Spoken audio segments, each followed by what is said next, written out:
Hello my dear ER and DR. मेरे प्यारे बच्चों, कोर्स खत्म होने के बाद अब रिवीजन स्टार्ट हो चुका है और आज की क्लास में हम जो पहला यूनिट है इलेक्ट्रोस्टैटिक्स उसको रिवाइज कराने जा रहे हैं। तो मैं आपका विपिन सर आज से स्टार्ट करूंगा इलेक्ट्रोस्टैटिक्स और 2026 स्टार्ट हो चुका है। टाइम मशीन जो ऊपर वाले ने बना रखी है ना बच्चा, उसमें कोई ऑफ का स्विच नहीं है। कल को जब हम लोग टाइम मशीन बनाएंगे तो हो सकता है कि उसमें ऑफ का स्विच हो, लेकिन जो टाइम मशीन ऊपर वाले ने बनाई है मेरे फ्रेंड्स, उसमें ऑफ का स्विच नहीं है। इसलिए कॉन्टिन्यूटी के साथ में आगे बढ़ना है। चलिए बिना किसी टाइम गैप के, क्योंकि ऑफ स्विच नहीं है टाइम मशीन में, तो स्टार्ट करते हैं यूनिट इलेक्ट्रोस्टैटिक्स। तो बेटा इलेक्ट्रोस्टैटिक्स बहुत इंपॉर्टेंट यूनिट है फॉर योर कमिंग एग्जामिनेशन और इस यूनिट में आपको बहुत अच्छी अच्छी प्रॉब्लम्स मिलती हैं। काफी स्कोरिंग यूनिट होता है। तो इसमें जो है आज से हम पूरी थ्योरी का रिवीजन करेंगे अलोंग विद न्यूमेरिकल प्रॉब्लम। तो सबसे अच्छी बात है इस रिवीजन की कि उसमें आपको थ्योरी भी मिलेगी और साथ ही साथ सपोर्टिंग जो प्रॉब्लम्स है वो भी मिलेंगी। तो देखिए इस थ्योरी में इलेक्ट्रोस्टैटिक्स का थोड़ा सा इंट्रोडक्शन ले लेते हैं। What is electrostatics? तो डियर यू कैन सी कि इलेक्ट्रोस्टैटिक्स क्या है। स्टडी ऑफ चार्ज है, लेकिन सबसे इंपॉर्टेंट जो कीवर्ड है वो ये है, इन रेस्ट। जब चार्ज आपका रेस्ट में होता है, विरामावस्था में होता है, हिंदी मीडियम स्टूडेंट्स, तो जो हम चार्ज के बारे में स्टडी करते हैं, चार्ज में इतनी सारी प्रॉपर्टीज हैं तो उनको डिस्कस करना है, उनको स्टडी करना है। तो all about the charge when it is in rest. जब चार्ज विरामावस्था में है तो उसके बारे में हम सब कुछ जानना चाहते हैं, और जब हम ये जानते हैं, जानने के लिए आगे बढ़ते हैं, तो जो भी हमारे पास में जितनी भी चार्ज को लेकर के जो प्रॉपर्टीज हैं, चार्ज को लेकर के जो स्टडी है, दैट इज कॉल्ड इलेक्ट्रोस्टैटिक्स। तो इस इलेक्ट्रोस्टैटिक्स में तो सबसे इंपॉर्टेंट बात है वो अंडरलाइन करी गई है, study of charge in rest. These stationary charges occurs due to friction of two insulating bodies. Therefore, it is often called frictional electricity. बहुत इंपॉर्टेंट बात है कि जो स्टेशनरी चार्ज है वो आपको कैसे मिलेगा। तो यहां पर जो स्टेशनरी चार्ज है वो हमको मिलता है friction, due to friction of insulating bodies. जो इंसुलेटिंग बॉडीज हैं उनके फ्रिक्शन से हमको ये मिलता है, और इसलिए इस इलेक्ट्रोस्टैटिक्स को फ्रिक्शनल इलेक्ट्रिसिटी भी कहते हैं, क्योंकि this comes from the friction. Clear? Fundamental forces of the nature, जब यूनिट का रिवीजन हो रहा है तो हमें यहां पर फंडामेंटल फोर्सेस एक बार और देख लेना चाहिए। तो बहुत ही इंपॉर्टेंट है, ग्रेविटेशनल फोर्स आपके फंडामेंटल फोर्सेस हैं, इलेक्ट्रोमैग्नेटिक फोर्स आपके फंडामेंटल फोर्सेस हैं, न्यूक्लियर फोर्स आपके फंडामेंटल फोर्सेस हैं, और ये जो वीक फोर्सेस है वो भी आपके फंडामेंटल फोर्सेस हैं। तो अगर आपसे ये पूछा जाता है कि फंडामेंटल फोर्सेस के टाइप्स क्या हैं, तो 4 है। तो 4 टाइप्स के ये फंडामेंटल फोर्सेस लिखे हुए हैं। क्वेश्चन आया, 4 ऑप्शन दिए गए हैं, which of the following is are fundamental forces. तो with the help of these all we can find the fundamental forces कौन कौन से हैं। And dear students, you can see, आप सब देख सकते हैं कि यहां पर इनको जो है कंपेयर भी किया गया है। जैसे ये जो आपका ग्रेविटेशनल फोर्स है, जो ग्रेविटेशनल फोर्स है वो मास प्रॉपर्टी की वजह से होता है। नेचर में कैसा होता है? हमेशा अट्रैक्शन होता है। क्या ग्रेविटेशनल फोर्स कभी रिपल्सन नेचर का होता है? नहीं होता। क्या ग्रेविटेशनल फोर्स रिपल्सन होता है? नहीं होता। हमेशा अट्रैक्शन नेचर का होता है। क्यों होता है? कौन सी ऐसी प्रॉपर्टी है जिससे ये फोर्स बनता है? And that is mass. Mass की वजह से ये फोर्स होता है। और रेंज बहुत बड़ी है, यानी कि दो छोटे छोटे मासेस के बीच में अगर ये छोटी सी डिस्टेंस है तो भी ये फोर्स होगा, और अगर डिस्टेंस बहुत ज्यादा है तो भी ये फोर्स होगा। क्लियर? और रिलेटिव स्ट्रेंथ इसकी जो है ये 1 होती है। इलेक्ट्रोमैग्नेटिक फोर्स आपका अट्रैक्शन नेचर का होता है, रिपल्सन नेचर का भी होता है, ये इंपॉर्टेंट पॉइंट है। इसकी भी रेंज आपकी बहुत लार्ज होती है। और जो रिलेटिव स्ट्रेंथ है दैट इज 10⁻36। और जो न्यूक्लियर वाले फोर्सेस हैं ये हमेशा अट्रैक्टिव नेचर के होते हैं। इनकी जो रेंज है, रेंज मतलब जो डिस्टेंस है, ये ज्यादा डिस्टेंस पे काम नहीं करते। जो न्यूक्लियर फोर्सेस होते हैं वो छोटी सी डिस्टेंस के लिए काम करते हैं, और वो जो छोटी सी डिस्टेंस है दैट इज 1 फर्मी। 1 फर्मी वो छोटी सी डिस्टेंस है, और 1 फर्मी का मतलब हो गया up to 10⁻⁻15 metre. Nuclear forces जब डिस्टेंस 10⁻⁻15 मीटर तक होती है या उससे कम होती है तो ये फोर्सेस काम करते हैं। इससे ज्यादा का डिस्टेंस होगी तो ये फोर्स काम नहीं करते हैं, एंड दैट इज वाई ये आपके जो है रेंज इसकी बहुत छोटी होती है। और रिलेटिव स्ट्रेंथ इसका जो है 10⁻39 होता है। और जो वीक फोर्सेस होते हैं ये किस नेचर के होते हैं, देखिए बहुत इंपॉर्टेंट पॉइंट है ये, कि आपके पास में जो ये ग्रेविटेशनल फोर्स है इसका नेचर अट्रैक्टिव है, इलेक्ट्रोमैग्नेटिक फोर्स अट्रैक्शन भी है, रिपल्सन भी है, न्यूक्लियर फोर्स हमेशा अट्रैक्टिव नेचर के होते हैं। लेकिन जो वीक फोर्सेस हैं इनका जो नेचर है वो कैसा है, अननोन है, और इनकी जो रेंज है वो भी बहुत छोटी होती है। और जो रिलेटिव स्ट्रेंथ है that is 10⁻14।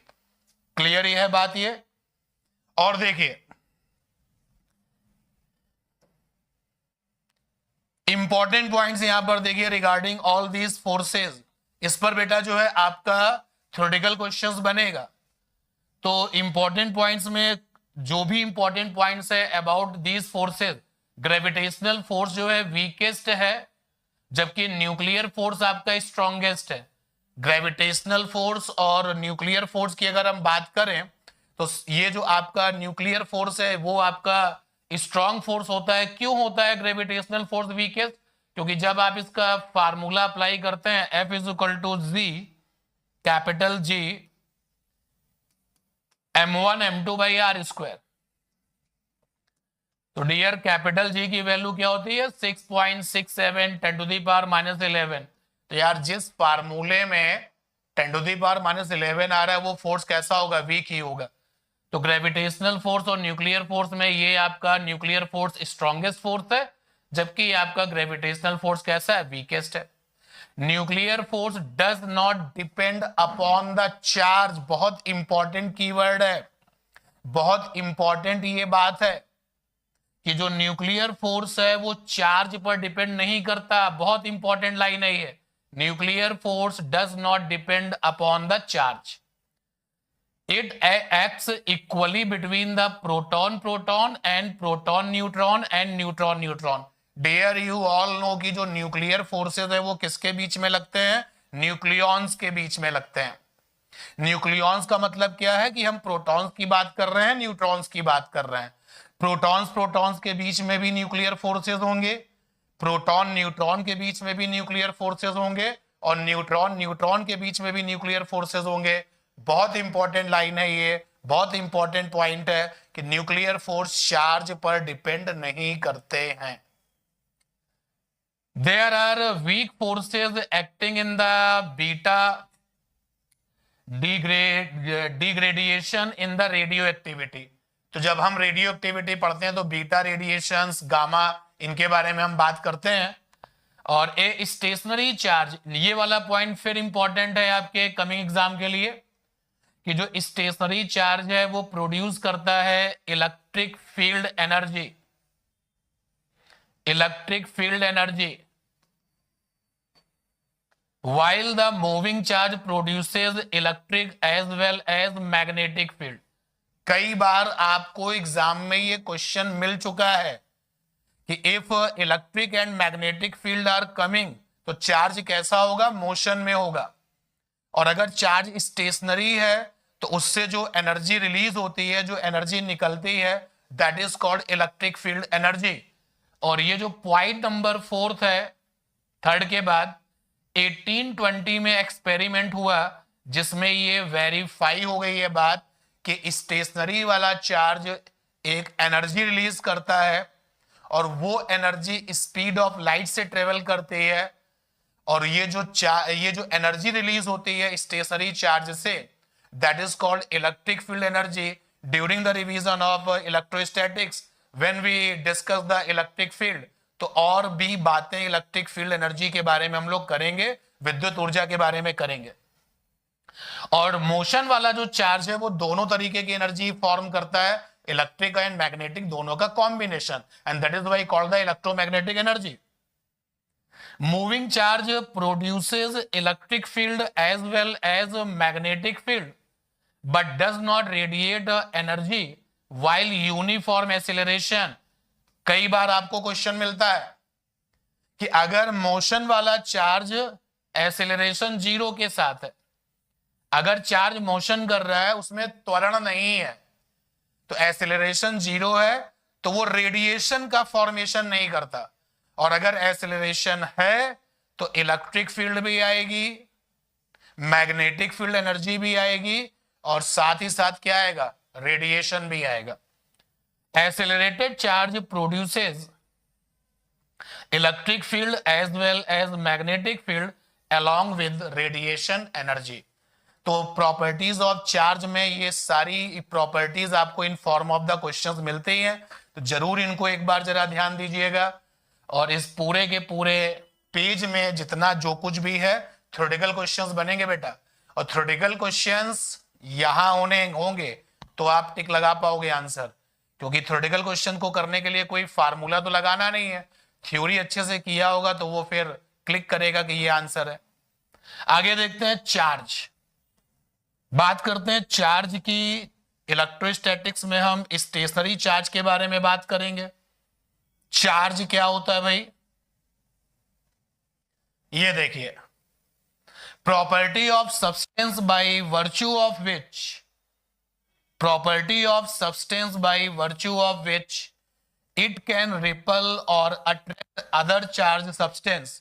Charges are two types. Charge क्या होता है, चार्ज एक प्रॉपर्टी है, ये प्रॉपर्टी गॉड गिफ्टेड है, हमने और आपने उसमें डेवलप नहीं किया, जिसके पास भी चार्ज है।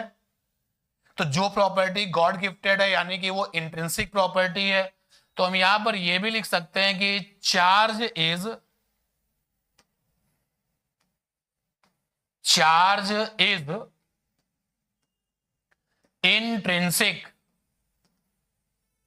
इंट्रिंसिक प्रॉपर्टी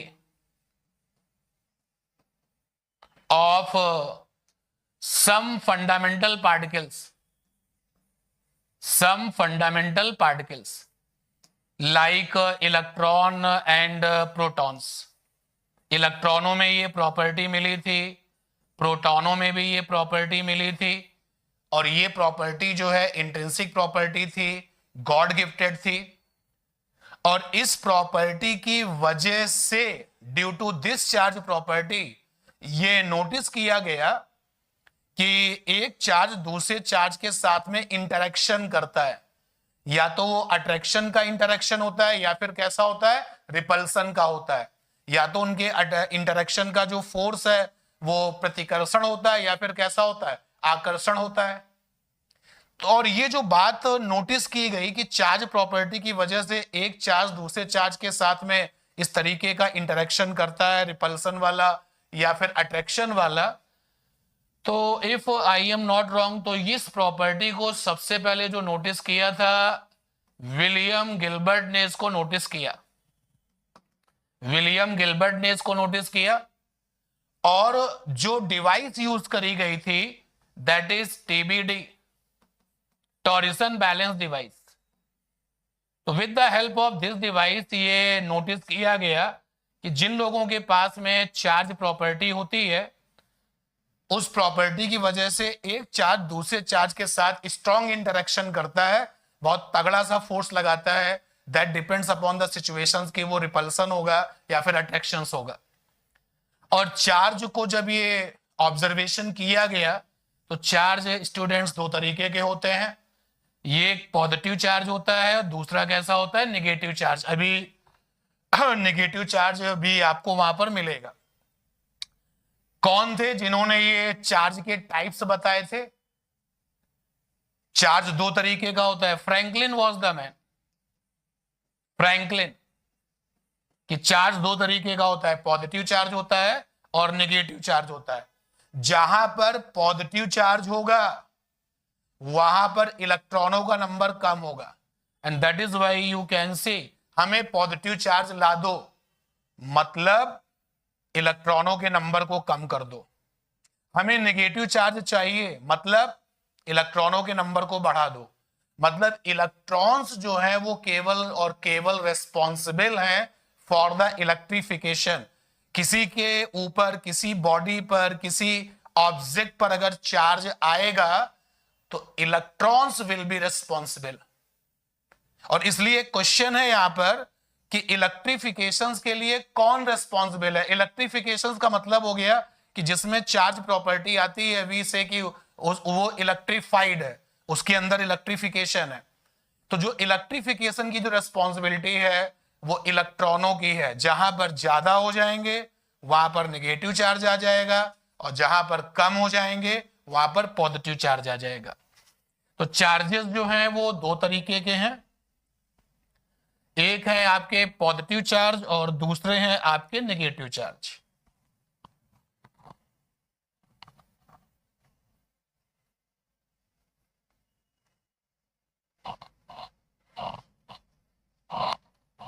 ये देखिए नेगेटिव चार्ज, पॉजिटिव चार्ज है, नेगेटिव चार्ज।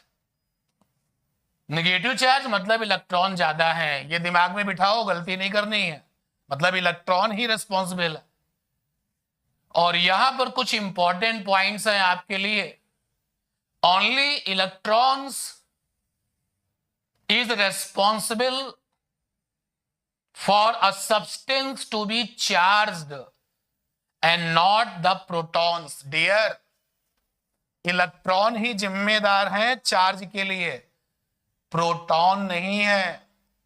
क्योंकि प्रोटॉन तो न्यूक्लियस के अंदर मजे से पैक है और न्यूक्लियस को आप इजीली तोड़ नहीं सकते, ठीक है। तो छोटा सा काम अगर आपको चार्ज लाना है तो electron taking the responsibility, electron are ready to take the challenge कि मुझे कहीं पर ज्यादा कर दो, चार्ज आ जाएगा, नेगेटिव वैल्यू में होगा, नेगेटिव नेचर का होगा, और कहीं पर अगर मुझे कम कर दोगे करस्पॉन्डिंग टू द प्रोटॉन्स का नंबर तो वहां पर पॉजिटिव चार्ज आ जाएगा। तो बहुत इंपॉर्टेंट लाइन है। एंड प्रॉपर्टीज ऑफ चार्ज, जो लाइक चार्जेस है, मतलब अगर आपके पास में प्लस प्लस वाले चार्जेस हैं या नेगेटिव नेगेटिव के चार्जेस हैं तो वो एक दूसरे पर रिपल्सन फोर्स लगाते हैं, जबकि अनलाइक वाले चार्जेस यानी प्लस और माइनस अगर है या माइनस और प्लस है तो अट्रैक्शन फोर्स लगाते हैं। अगेन ये सब कुछ नोटिस किया जा चुका है। William Gilbert was the man जिसने ये नोटिस किया कि लाइक लाइक चार्जेस के बीच में किस तरीके का फोर्स होगा और अनलाइक चार्जेस में किस तरीके का फोर्स होगा। Charges is quantized in nature, मतलब इसका क्या है? What do you mean by quantization? Quantization का क्या मतलब होता है भाई? क्वांटाइजेशन का मतलब क्या है?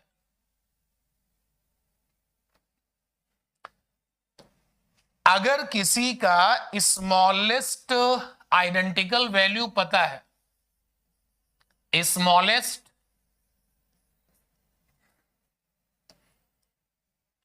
आइडेंटिकल वैल्यू अगर पता है, स्मॉलेस्ट आइडेंटिकल नोड, तो हम कहते हैं कि वहां पर क्वांटाइजेशन है। तो चार्ज का सबसे छोटा वैल्यू निकाला जा चुका है और इसलिए चार्ज क्वांटाइज्ड है। और कौन सा वो एक्सपेरिमेंट है जिसने ये बात प्रूफ कर दी कि चार्ज में क्वांटाइजेशन है? तो बहुत फेमस एक्सपेरिमेंट है, मिलिकन का oil drop experiment. With the help of this experiment ये पता चल गया कि चार्ज में क्वांटाइजेशन है और हमारे पास में जो क्वांटा ऑफ चार्ज है, चार्ज की सबसे जो छोटी वैल्यू है दैट इज कॉल्ड क्वांटा। तो जो क्वांटा ऑफ चार्ज है दैट इज 1.6 इंटू 10⁻⁻19 कूलम। इससे छोटा वैल्यू चार्ज का नहीं मिलता, और इस छोटी सी वैल्यू को हम E से लिखते हैं। यहां पर ध्यान देना, अगर हमने लिखा है E और नेगेटिव तो मतलब इलेक्ट्रॉन की बात हो रही है, अगर E प्लस तो मतलब प्रोटॉन की बात हो रही है, और अगर सिंपली यहां पर E लिखा गया है तो E का मतलब है ये, यानी 1.6 इंटू 10⁻⁻19 कूलम। और क्योंकि इन्हीं छोटे छोटे वैल्यूज ऑफ चार्ज से एक चार्ज बड़ा सा फॉर्म होगा, तो अगर हम ये कहें कि वहां पर n क्वांटा है, भाई एक चार्ज के टुकड़े को जो है क्वांटा कहते हैं, तो सबसे छोटी वैल्यू का चार्ज है that is called quanta of charge. Also it is called elementary charge, Hindi में कहते हैं मूल आवेश। तो अगर एक क्वांटा का चार्ज E है तो अपने पास अगर n क्वांटा हो गए तो चार्ज कितना हो जाएगा, N हो जाएगा। और अगर वो चार्ज प्लस में है तो you right plus N, otherwise minus N। तो you can C quanta of charge को, अगर वैल्यू ऑफ चार्ज को हम Q से लिखें तो यहां पर आएगा Q is equal to plus minus N। तो Q is equal to plus minus N। Third point पे स्टूडेंट्स यही लिखा गया है। You can see third point कि minimum possible value, minimum possible charge that can exist in nature is the charge of electron which has a magnitude of 1.60207 into 10⁻⁻19 coulomb. तो वही आपको बताया गया कि इससे कम चार्ज हमको नहीं मिलता। This is also known as quantum of charge, या फिर फंडामेंटल चार्ज, या फिर एलिमेंट्री चार्ज, या फिर आप क्वांटा ऑफ चार्ज, जो भी आप कहना चाहें। नेक्स्ट पॉइंट देखते हैं प्रॉपर्टीज ऑफ चार्ज में। In isolated system the algebraical sum of total charge remain constant. This is the law of conservation of charge. You know very well कि जो चार्ज में है कंजर्वेशन प्रॉपर्टी होती है, तो किसी भी सिस्टम का जो टोटल चार्ज है वो हमेशा कंजर्व रहेगा। आप उसको ना बदल सकते हैं, बढ़ा सकते हैं, ना ही उसको घटा सकते हैं। तो ये property conservation law of charge, ये भी बहुत इंपॉर्टेंट प्रॉपर्टीज में आता है। जरा देखिए ये नोट क्या कहता है। The fact that electric charge is an integral multiple of electronic charge.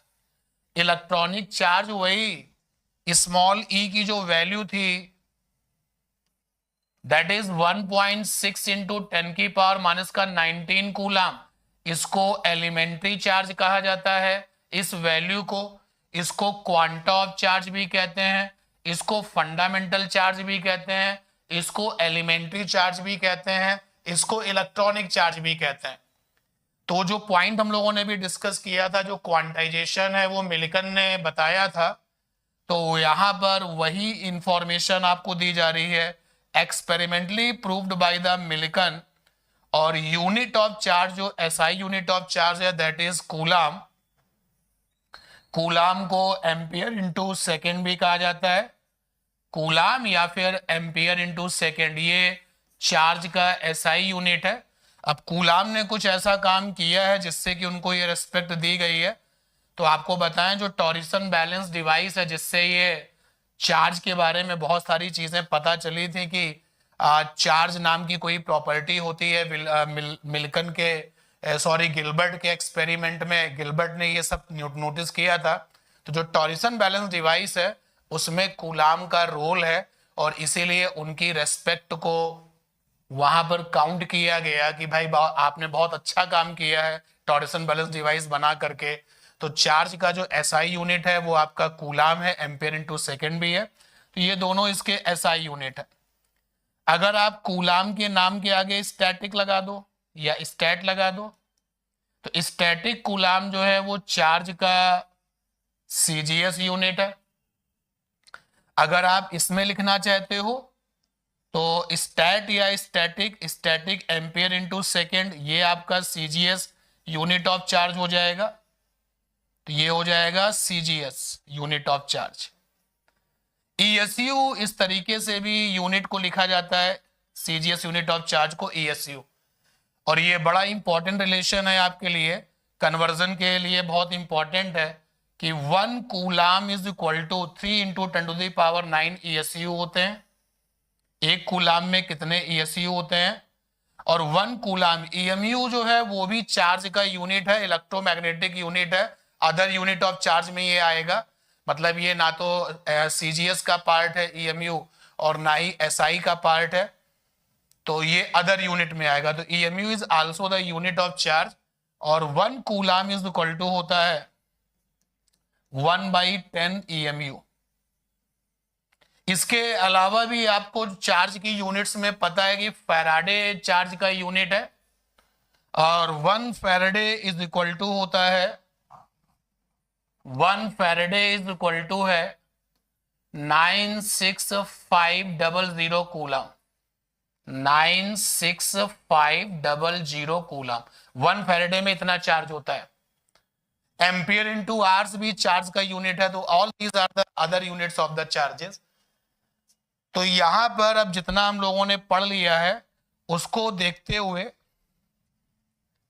अब एक क्वेश्चन भी लिया जाए। जरा देखते हैं ये प्रॉब्लम आपकी क्या कह रही है।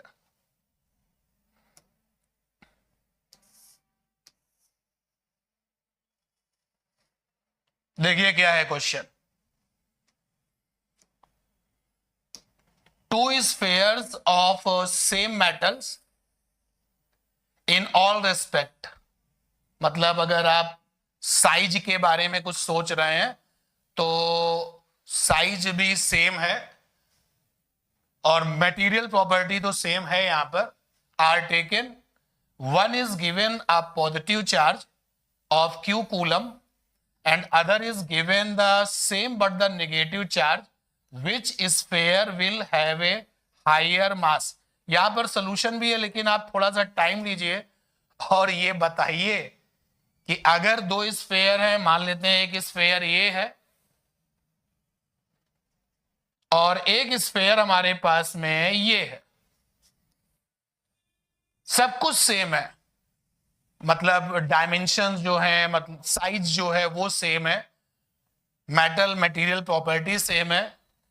एक के ऊपर Q कूलाम का पॉजिटिव चार्ज है,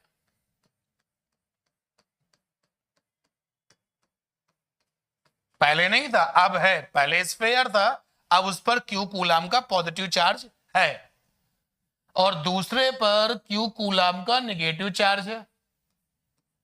तो क्या होगा इनके मासेस के बारे में? विच स्फेयर विल हैव हायर मास? बच्चों हम लोगों ने अभी पता किया, जब पूरा का पूरा थ्योरेटिकल डिस्कशन चल रहा था, पॉजिटिव मतलब इलेक्ट्रॉनों की कमी, नेगेटिव मतलब एक्सिस ऑफ इलेक्ट्रॉन, इलेक्ट्रॉनों की अधिकता। तो यहां पर इलेक्ट्रॉन आ गए, इलेक्ट्रॉन आ गए, ज्यादा इलेक्ट्रॉन यहां पर आए हैं तो अपना मास लेकर के आए होंगे ना, और यहां से इलेक्ट्रॉन निकाल दिए गए, इलेक्ट्रॉन निकाल दिए गए, निकल गए, क्योंकि यहां पर इलेक्ट्रॉनों की कमी रखनी पड़ेगी रेस्पेक्ट टू द प्रोटॉन्स का नंबर। तो इलेक्ट्रॉन अपना मास लेके चले जाएंगे ना, और इसलिए इसका जो मास होगा वो कम होगा और इसका जो मास होगा कंपैरेटिवली कैसा होगा? ज्यादा होगा। Which sphere will have higher mass? तो यहां देखिए आंसर में negative charge sphere will have a higher mass. This is due to increase in the number of electron to make it negatively charge. तो यही हम लोगों ने डिस्कस किया। और एक क्वेश्चन देखें, रिवीजन है थ्योरी का along with प्रॉब्लम, कहीं नहीं मिलेगा आपको, तो बने रहिए आप एक्स्ट्रा पीरियड इंस्टीट्यूट के साथ। क्लास में तो हम लोगों ने कोर्स खत्म किया ही है, ऑनलाइन में वो जो बच्चे हमारे ऑफलाइन क्लास में नहीं थे उनको भी कम से कम 2 बार पूरी फिजिक्स रिवाइज करा दूंगा बिफोर द एग्जामिनेशन। क्लियर? चलिए देखते हैं क्वेश्चन को। विच of the following charge is not possible. ये बड़ा प्रैक्टिकल क्वेश्चन है कि ये चार्ज होगा कि नहीं होगा, इतनी वैल्यू का चार्ज पॉसिबल है कि नहीं है। ये सीधा क्वांटाइजेशन से रिलेटेड है। जैसे आप देखिए फर्स्ट ऑप्शन में गिवन है क्या इतनी वैल्यू का चार्ज हो सकता है, सेकेंड ऑप्शन में क्या इतनी वैल्यू का चार्ज हो सकता है, थर्ड ऑप्शन में ये है इतनी वैल्यू का चार्ज, और लास्ट है आपका नन ऑफ दिस। तो हम क्या करेंगे, हमारे पास में फंडा है कि चार्ज इज इक्वल टू होता है एन, और एन इज इक्वल टू होगा क्यू अपॉन ई। और यहां से आप देखिए एन, क्यू की वैल्यू है पहले वाले ऑप्शन में है 1.6 into 10 to the power minus का 18, और ई की वैल्यू है 1.6 10 टू दी पावर माइनस का 19। एन की वैल्यू कैसी आनी चाहिए, इंटीजर आनी चाहिए। एन जो नंबर ऑफ क्वांटा है वो दशमलव में नहीं होगा, वो फ्रैक्शन में नहीं होगा, वो कंप्लीट नंबर होगा। बस ये देख लेना कि एन कंप्लीट नंबर किस में आ रहा है। तो बहुत इजी कैलकुलेशन है लेकिन हम यहाँ पर करके दिखा रहे हैं। तो जब सॉल्व करेंगे तो यहाँ पर एन की वैल्यू क्या आ जाएगी, 10 आ जाएगी। तो एन की वैल्यू 10 पॉसिबल है। Similarly you can check this, इसको जब चेक करोगे तो एन बराबर 1 आ जाएगा, तो ये भी पॉसिबल है। और जब इसको आप चेक करेंगे 1.6 10 टू द पावर माइनस 20 यहाँ पर वैल्यू पुटअप करेंगे, चेक करेंगे तो एन की वैल्यू फ्रैक्शन में आएगी। निकाल लेते हैं आपके लिए। तो n इज इक्वल टू हो जाएगा, यही फार्मूला हो जाएगा, n is equal to Q. तो q की वैल्यू है यहाँ पर 1.6 10 टू द पावर माइनस 20, और अपॉन में आया 1.6 10 टू द पावर माइनस का 19। सॉल्व करेंगे डियर तो आएगा 1/10, और 1/10 का मतलब हो गया 0.1। आप सबको पता है जो क्वांटा का नंबर है वो डेसिमल में हो नहीं सकता, और इसलिए ये चार्ज नहीं पॉसिबल है। बढ़िया क्वेश्चन है। नेक्स्ट क्वेश्चन देखते हैं क्या।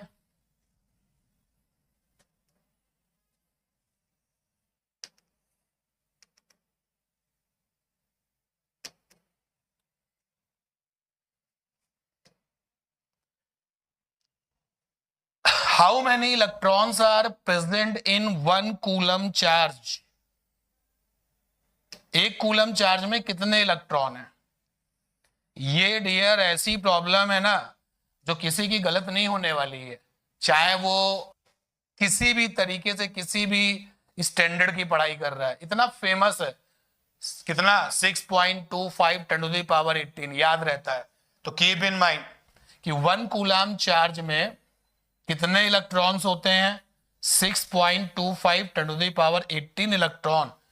10 टू दी पावर 18 यानी कितने सारे इलेक्ट्रॉन जब मिल जाते हैं तो केवल 1 कूलम चार्ज बनता है। और निकालने का तरीका वही क्वांटाइजेशन है। तो चार्ज के ऊपर ये कुछ छोटी छोटी लेकिन बड़ी इंपॉर्टेंट प्रॉब्लम्स थी अलॉन्ग विथ थ्योरेटिकल प्रॉब्लम्स। चलते हैं नेक्स्ट पेज पर। देखिए नेक्स्ट पेज क्या है, एक क्वेश्चन के साथ है ये नेक्स्ट पेज।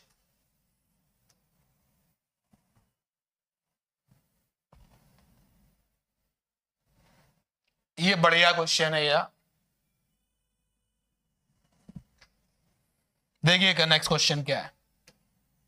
यहां पर आपको एक रिएक्शन दे रखी है 1H1 प्लस 4Be9, और यहां पर है इज इक्वल टू में x प्लस n। n आप जानते हैं न्यूट्रॉन को रिप्रेजेंट कर रहा है, तो ये x को आइडेंटिफाई करना है। आइडेंटिफाई x क्या चीज है, तो चार्ज बैलेंस कर लीजिए आप। भाई आपको पता है कि जब हम किसी भी एलिमेंट को लिखते हैं, जैसे एलिमेंट का नाम यहां पर एलिमेंट है, एलिमेंट का नाम यहां लिखते हैं, और यहां पर Z लिखते हैं और ये A है। ये Z क्या बताता है, चार्ज को बताता है, also called the atomic number, प्रोटॉनों के नंबर को बताता है ये। और A आपका मास नंबर है। तो बैलेंस करिए, ये n का मतलब हो गया 0 n1, यहां पर 4 और 1 5, तो यहां पर, और यहां पर 9 और 1 10, यहां पर आ जाएगा ये 1 है यानी कि 9। यानी x वो एलिमेंट है जिसके पास में 5 प्रोटॉन्स हैं और मास नंबर 9 है, और 5 प्रोटॉन्स जो हैं वो किसके पास होते हैं, यानी कि एटॉमिक नंबर जो 5 है वो किसका होता है, बोरोन का होता है। तो ये चार्ज के यूनिक क्वेश्चंस हैं इक्वेशन फॉर्म में। ये एकदम डिफरेंट प्रॉब्लम है चार्ज से रिलेटेड। एटॉमिक नंबर प्रोटॉन्स के नंबर को यानी चार्ज को रिफ्लेक्ट करता है। नेक्स्ट जो आपका है वो इक्वेशन बेस्ड है उसी तरीके से, जैसे आप देखिए 7n15 plus 1h1 is equal to 2h4, और एक बार फिर से x बैलेंस करिए, 7 और 1 8, यहाँ पे 2 है तो यहाँ पे 6 आएगा, और 15 और 1 16, यहाँ पर 4 है, 16 से 4 हो गया तो क्या आएगा, 12 आएगा। यानी x वो एलिमेंट है जिसका हालचाल कुछ ऐसा होता है, दिमाग दौड़ाएंगे तो कार्बन मिलेगा 6c12, and that is why x जो है वो कैसा है, कार्बन है। These are the unique problems for the charge. अब बात हो रही है चार्ज की। जब बात हो गई तो कूलाम ने, क्योंकि gravitational force between the mass and mass, जो पॉइंट मासेस होते हैं उनके बीच में ग्रेविटेशनल फोर्स होता है, फार्मूला दिया गया। चार्ज के बीच में इंटरेक्शन है, रिपल्सन वाला भी है, अट्रैक्शन वाला भी है, टॉरसन बैलेंस डिवाइस से ये पता चल चुका था। बट हमें फार्मूला चाहिए ना, क्योंकि इसकी जो रेंज है वो कैसी है, बहुत बड़ी है, यानी कि ज्यादा डिस्टेंस होगी तब भी ये फोर्स काम करता है। तो टॉरसन बैलेंस डिवाइस इतनी बड़ी थोड़ी ना होगी। अब हमने कहा कि एक चार्ज जो है 5 कूलम का है और एक चार्ज 6 कूलम का है, इनके बीच का जो डिस्टेंस है वो 6 किलोमीटर है, तो टॉरसन बैलेंस डिवाइस में इनको नहीं रख पाओगे, एंड दैट इज वाई फार्मूले की नीड है। तो कूलाम ने जो है फार्मूला दिया, क्या फार्मूला दिया देखेंगे। उन्होंने कहा कि जो चार्ज होता है, याद रखिए कि कूलाम्स लॉ में जो सबसे इंपॉर्टेंट बात है वो ये कि कूलाम्स लॉ जो बात करता है वो पॉइंट चार्जेस की बात करता है, पॉइंट चार्जेस जो कि स्टेशनरी होने चाहिए। द फोर्स ऑफ अट्रैक्शन, क्योंकि चार्जेस में जो फोर्स है वो अट्रैक्शन नेचर का भी होता है, या फिर repulsion between the two stationary point charge. सबसे इंपॉर्टेंट लाइन पर इस समय अंडरलाइन की जा रही है, चार्ज पॉइंट के साथ साथ स्टेशनरी भी होने चाहिए। गलती करते हैं आप लोग, जब भी पूछा जाता है कि बाउंडेशंस बताइए, रेस्ट्रिक्शंस बताइए, कूलाम्स लॉ लगाना है, कूलाम्स लॉ लगाना है, कूलाम्स लॉ लगाना है तो पहली शर्त यह है पॉइंट चार्जेस होने चाहिए, दूसरी कंडीशन ये है स्टेशनरी होने चाहिए। ठीक है, तो स्टेशनरी पॉइंट चार्ज अगर है हमारे पास, यू कैन सी कि Q1 वैल्यू का ये चार्ज है पॉइंट में, Q2 वैल्यू का चार्ज है, तो कूलाम जो है अपने कैलकुलेशन बेस पर देखते हैं कि जो फोर्स है वो प्रोडक्ट ऑफ चार्ज के डायरेक्टली प्रोपोर्शनल है। यहां पर मैं मॉड लगा दूंगा, क्योंकि मैं नहीं चाहता कि आप वो गलती करें जो स्टूडेंट्स करते हैं। मैं केवल मॉड लगा के ये बताने की कोशिश कर रहा हूं आपको कि जब आप कूलाम लॉ का फार्मूला, ये देखिए फार्मूला मिल ही जाएगा, ये फार्मूला लिखा हुआ है, तो F is equal to 1/4 pi epsilon naught, और ये Q1 Q2 by R square है। तो डियर यहाँ पे Q1 और Q2 का वैल्यू लिया जाता है। प्लीज स्टूडेंट्स गलती करते हैं, मैंने कई बार नोटिस किया है ये बात, तो आपको एक बार फिर से बता दिया जाए कि कूलाम्स लॉ के फार्मूले में चार्जेस की वैल्यू लेनी है, साइन नहीं लेना है। और इसी को इंटीमेट करने के लिए, इसी को याद दिलाने के लिए, याद आप रख पाए, मैंने यहाँ पे मॉड लगाया है। तो कूलाम ने ये नोटिस किया कैलकुलेशन बेस्ड पर कि अगर प्रोडक्ट ऑफ चार्ज बड़ा है तो जो उनके बीच में काम करने वाला फोर्स है वो बड़ा होता है। मोटिवेशन उनको यहां से था ही, है प्रोपोर्शनल M1 M2 ग्रेविटेशनल वाले से, तो मैथमेटिकल अप्रोच वहीं से ली उन्होंने। तो एक तो इक्वेशंस ये दे दिया, और जो डिस्टेंस है, डिस्टेंस के साथ ये स्क्वायर में इनवर्सली प्रोपोर्शनल है। तो जब दोनों इक्वेशंस को कंपाइल करेंगे तो आएगा F proportional Q1 Q2 by R square, और प्रोपोर्शनलिटी कांस्टेंट लाएंगे, तो जैसे ही आप प्रोपोर्शनलिटी कांस्टेंट लाएंगे तो यहां पर देखिए छोटा वाला के लिखा है, स्मॉल के लिखा है, be careful about it, capital नहीं लिखा। और ये जो स्मॉल के है वो कांस्टेंट है, वेयर के इज द कांस्टेंट, और इसकी जो वैल्यू है वो ये होती है। और देखो इस वैल्यू में लिखा हुआ है 4 पाई एप्सिलॉन नॉट के, कैपिटल वाला के। तो जो यहां पर ये कांस्टेंट है स्मॉल वाला के इज इक्वल टू है 1/4 पाई एप्सिलॉन नॉट कैपिटल के, ये कांस्टेंट है। और इसमें जो ये 1/4 पाई एप्सिलॉन नॉट है इसकी वैल्यू SI में होती है 9 × 10⁹ और CGS में इसकी वैल्यू डियर होती है 1। जो 1/4 पाई एप्सिलॉन नॉट है, बड़ी लंबी कहानी है इस कांस्टेंट की। इस कांस्टेंट में जो साइंटिस्ट गॉस हैं उनका भी रोल है। जब वो फ्लक्स की बात करते हैं तो वो ये कहते हैं कि अगर आप इस कांस्टेंट को इस तरीके से लिखो 1/4 पाई एप्सिलॉन नॉट लगा के, तो जो कैलकुलेशन है वो इजी हो जाएगी। तो अभी हम उस पर नहीं जा रहे, ये कांस्टेंट है। और के जो है यहाँ पर एक फिजिकल टर्म है, बड़ा कमाल का फिजिकल टर्म है, और इसको कहते हैं डाइलेक्ट्रिक कांस्टेंट। फेमस नेम इसका है डाइलेक्ट्रिक कांस्टेंट। और भी इसके नाम है, जैसे इसको रिलेटिव इलेक्ट्रिक परमिटिविटी भी कहा जाता है, इसको स्पेसिफिक इंडक्टिव कैपेसिटी भी कहा जाता है। सब यहां पर लिखा हुआ है, देख सकते हैं आप। इस कांस्टेंट के लिए you can say this where, ये जो कमाल का एप्सिलॉन नॉट जो ये फिजिकल टर्म है, डाइलेक्ट्रिक मटेरियल में हम इनको सब डिटेल में देखेंगे। तो epsilon naught is electric permittivity of vacuum या फिर एयर, और इसकी वैल्यू होती है 8.85 10⁻⁻12। SI में ये वैल्यू लिखी गई है। और जो K है, देखिए K का डाइलेक्ट्रिक कांस्टेंट, ये नेम बहुत फेमस है इसका K का। तो K is called dielectric constant. K is also called relative electric permittivity. Relative electric permittivity, electric word use करिएगा क्योंकि आगे जाकर के आपको मैग्नेट भी मिलने वाला है ना, इसलिए तो वहां पर मैग्नेटिक परमिबिलिटी बनेगा। तो रिलेटिव इलेक्ट्रिक परमिटिविटी। और ये इसका एक नया लेकिन बहुत कम फेमस, आपको जानना चाहिए, नाम है स्पेसिफिक इंडक्टिव कैपेसिटी। तो ये इस पूरे कांस्टेंट की डिटेल है। और आप देख सकते हैं कि यहां पर जो ये 1/4 पाई एप्सिलॉन नॉट है, ये इतना, इसको अलग करें, ये इसकी जगह पर लिखा है 9 × 10⁹9। तो यहां मैंने आपको बताया कि इसकी SI वैल्यू 9 × 10⁹9 होती है, जबकि CGS वैल्यू इसकी 1 होती है। ये SI और ये 1 है।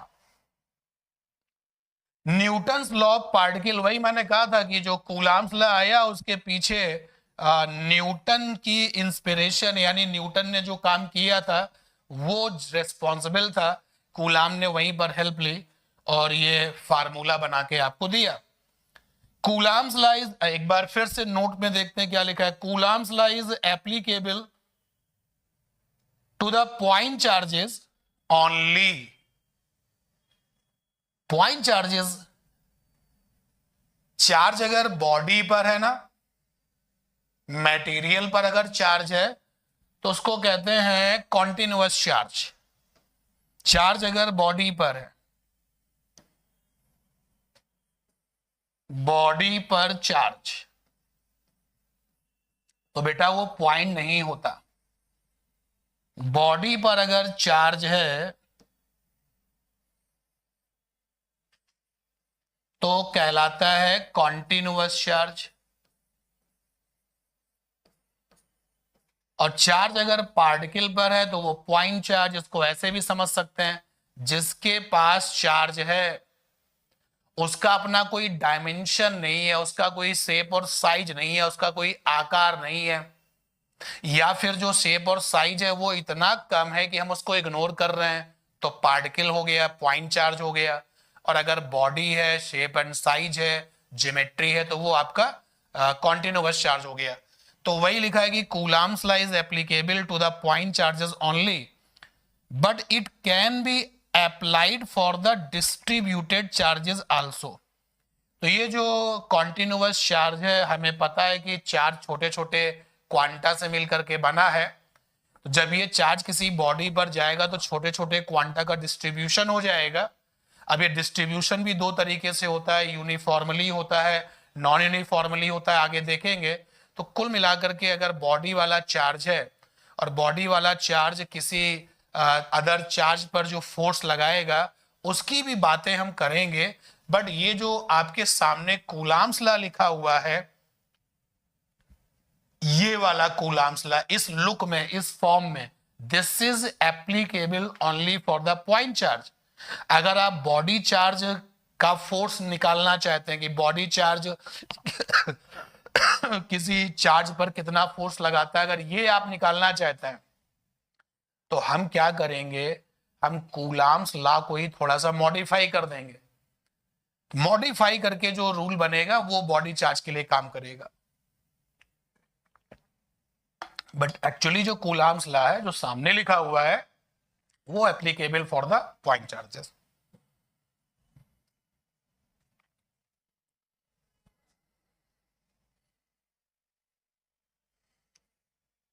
This law is valid only for the stationary charge. कितने बार बताओगे? इंपॉर्टेंट इतना है ना, जितने बार हम सुन ले फायदा ही फायदा है। तो ये स्टेशनरी चार्जेस पॉइंट वाले हैं उनके लिए काम करता है, और मूविंग चार्ज अगर होगा तो ये काम नहीं करेगा। This law is valid only if the distance between the two charges is not less than 10 to the power -15 metre. 10 to the power -15 metre. This is not the new point, पहले ही बता चुका हूं। अभी जब न्यूक्लियर फोर्स के बारे में हम लोग थोड़ा सा अपडेट ले रहे थे तो क्या बताया गया था, न्यूक्लियर फोर्स काम करते हैं, न्यूक्लियर फोर्स काम करते हैं up to 10 to the power -15 metre.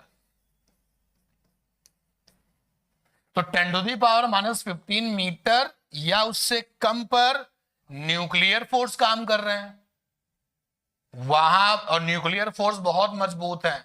जब ये एक्शन में होते हैं ना तो जो अदर फोर्सेस है ना उसकी वॉट लग जाती है, क्योंकि यही रिच हो जाते हैं, इन्हीं का ही इफेक्ट आता है, इंपैक्ट आता है। और इसलिए ये पॉइंट बड़ा इंपॉर्टेंट है कि अगर हमें कूलाम्स लॉ के इफेक्ट को जीरो कराना है, point charge versus point charge में जो इलेक्ट्रिक फोर्स है उसका अगर इफेक्ट, इंपैक्ट अगर टेंस टू जीरो करना, उसके इफेक्ट को वहां पर आने नहीं देना है, तो फिर वो न्यूक्लियर फोर्स ये कर सकते हैं। और जैसे ही distance 10 to the power -15 metre से कम होगी तो हावी हो जाएगा कौन, न्यूक्लियर फोर्स। इलेक्ट्रिक फोर्स कहेगा भैया अब हम नहीं है, मतलब हम हैं तो, लेकिन न्यूक्लियर फोर्स के आगे उसकी जो वैल्यू है, उसका जो इफेक्ट है वो नथिंग है, टेंस टू जीरो है। और ये जो डाइलेक्ट्रिक कांस्टेंट नाम की ये फिजिकल क्वांटिटी हम लोगों को मिली थी कैपिटल के, इसकी जो वैल्यू है एयर के लिए, वैक्यूम के लिए 1 है।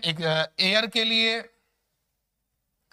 कैपिटल के की वैल्यू जो है वो एयर के लिए लगभग 1 है और वैक्यूम के लिए एग्जैक्टली 1 है। एयर के लिए इसकी वैल्यू होती है 1.00029, तो लगभग 1 ही है। कंडक्टर्स यानी कि मेटल्स, तो मेटल्स के लिए डाइलेक्ट्रिक कांस्टेंट की वैल्यू इनफाइनाइट होती है, और जो अदर लोग हैं उनके लिए कैपिटल के की वैल्यू 1 से ग्रेटर होती है। जैसे कि यहां पर कुछ लिस्ट आप देख सकते हैं कि वाटर के लिए के की वैल्यू 80 होती है नियरली, माइका मीडियम के लिए के की वैल्यू 8 होती है, ग्लास जो आपके डिफरेंट टाइप के हैं उसके लिए के की वैल्यू 5 से 10 के बीच होती है, और मेटल्स आपको तो पता ही है कि के की वैल्यू इन्फिनिटी होती है। और देखो ये उसने फिर आपसे कहा कि भैया गलती नहीं करना छोटा के और बड़ा के, यहां पर बात हो रही थी देखो स्मॉल के, तो वो फिर से एक बार अटेंशन दे रहा है। कैपिटल के इज डाइलेक्ट्रिक कांस्टेंट, जो छोटा वाला के है दैट इज इलेक्ट्रोस्टैटिक कांस्टेंट। और क्योंकि ये बड़ी इंपॉर्टेंट बात है, गलती नहीं होनी चाहिए, तो यू कैन से दिस। अब इलेक्ट्रिक फोर्स को निकालने का फार्मूला तो मिल चुका है, पॉइंट चार्जेस के बीच में जो इलेक्ट्रिक फोर्स है उसका फार्मूला तो मिल चुका है, डायरेक्शन भी होनी चाहिए। तो डायरेक्शंस क्या होती है, तो एक चार्ज दूसरे चार्ज पर या तो अट्रैक्शन का फोर्स लगाएगा या फिर कैसा लगाएगा, रिपल्सन का फोर्स लगाएगा। तो डायरेक्शन क्या होगी, जो डायरेक्शन है वो क्या होगी,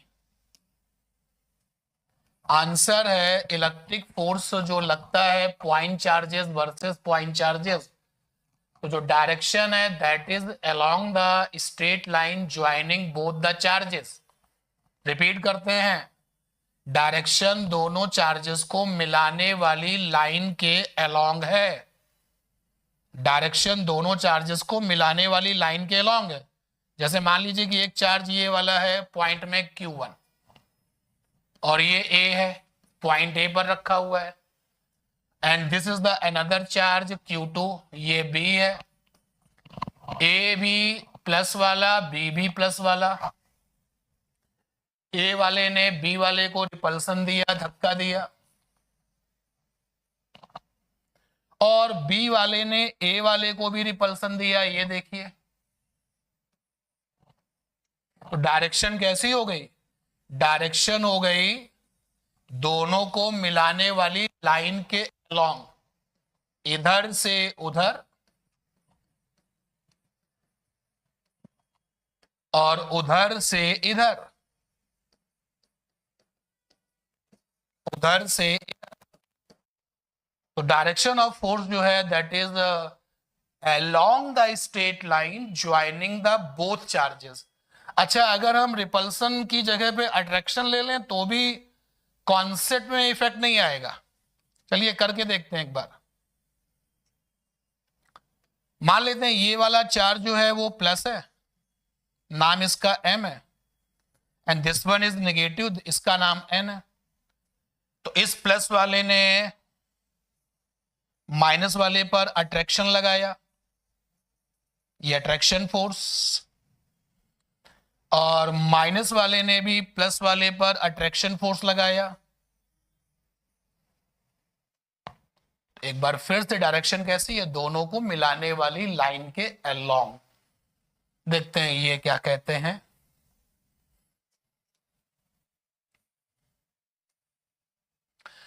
direction of force acting between charges, point charges, depend on their nature and it is along the straight line joining the charges। तो वही पॉइंट जो हम लोग डिस्कस कर रहे थे, ये स्टेटमेंट वही कह रहा है। आप देख सकते हो कि Q1 और Q2 के बीच में ये जो लिखा हुआ है ये जरा इंटरेस्टिंग है। ये पॉइंट जैसे लिखा हुआ है F21, तो डियर इसको पढ़ेंगे फोर्स ऑन टू मतलब Q2 ड्यू टू वन। तो ये देखिए लिखा भी है force on Q2 due to Q1। 1 मतलब Q1, 2 मतलब Q2। तो ये जो फोर्स है वो Q2 पर लग रहा है और लगाने वाला कौन है, Q1। तो देखो चूंकि डायरेक्शन जो नेचर ऑफ चार्ज है वो दिया नहीं जा रहा है, तो प्लस प्लस लेके चलेंगे। तो ये भी प्लस है और ये भी प्लस है, तो इसने क्या किया, रिपल्सन। डायरेक्शन देख सकते हो। और जो ये फोर्स की डायरेक्शन है, डायरेक्शन को डियर हम लोग किससे रिप्रेजेंट करते हैं, यूनिट वेक्टर से। तो डायरेक्शन ऑफ फोर्स में जो यूनिट वेक्टर है, जो भी डायरेक्शन ऑफ फोर्स होगी, डायरेक्शन ऑफ फोर्स जो भी होगी, इधर है या उधर है, हम उसको यूनिट वेक्टर आर कैप से लिखेंगे। तो यहां पर देखिए लिखा हुआ है R12, आर कैप, R12। और यहां पर फोर्स की वैल्यू अगर हम लिखना चाहें तो ये वाली वैल्यू कैसे आएगी अभी बताते हैं। अब जैसे आपने पहले काउंट किया F21 को, और अब अगर आप काउंट करते हैं F12 को, तो F12 को क्या पढ़ेंगे? F12 को पढ़ेंगे कि जो फोर्स है वो किस पर है, वो Q1 पर है, और किसने लगाया है? Due to Q2। तो यू कैन सी कि Q2 ने Q1 पर फोर्स लगाया, ये तो जो डायरेक्शन होगी, डायरेक्शन ये वाली डायरेक्शन होगी, ये वाली। तो डायरेक्शन को हमेशा आर कैप से लिखेंगे।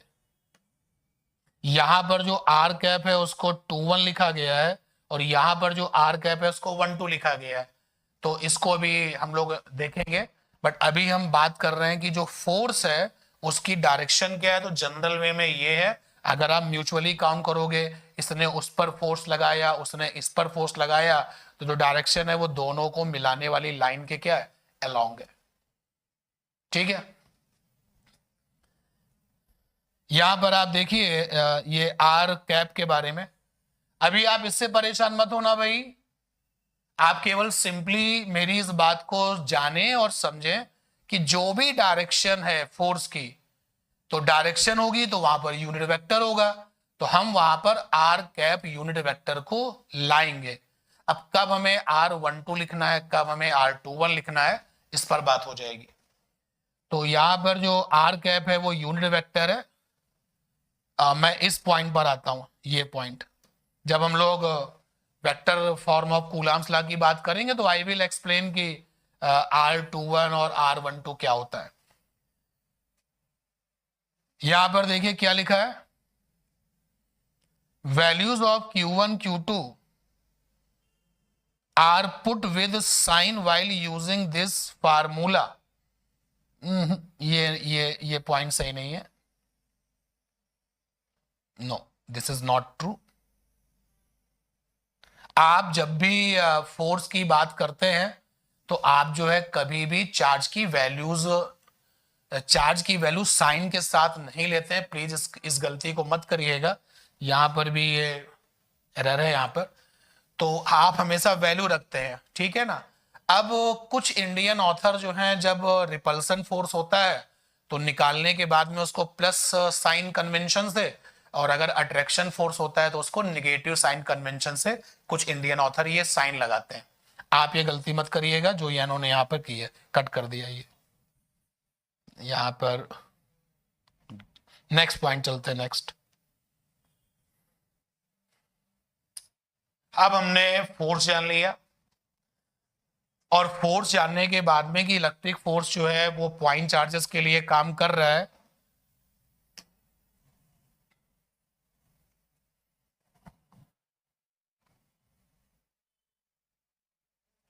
अगर कहीं पर एक से ज्यादा फोर्सेस हो, देखिए जो इलेक्ट्रिक फोर्स है बिटवीन स्टेशनरी पॉइंट चार्जेस, वो म्यूचुअल है, इज म्यूचुअल।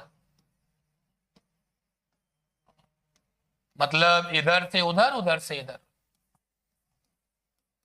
इसने उस पर फोर्स लगाया, उसने इस पर फोर्स लगाया, इधर से उधर एंड उधर से इधर। और इसी बात को हमने कहा कि जो डायरेक्शन है वो है along the straight line joining the both charges.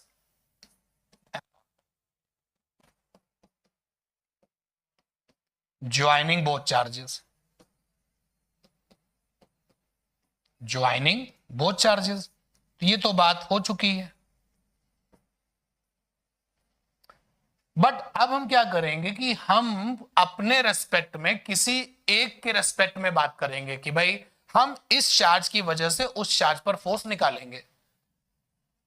तो जिस चार्ज की वजह से फोर्स लगेगा हम उसको कहेंगे कोड वर्ड में सोर्स का चार्ज। सोर्स चार्ज यहां लिखते हैं, सोर्स चार्ज मतलब जो फोर्स लगाएगा, जो फोर्स लगाएगा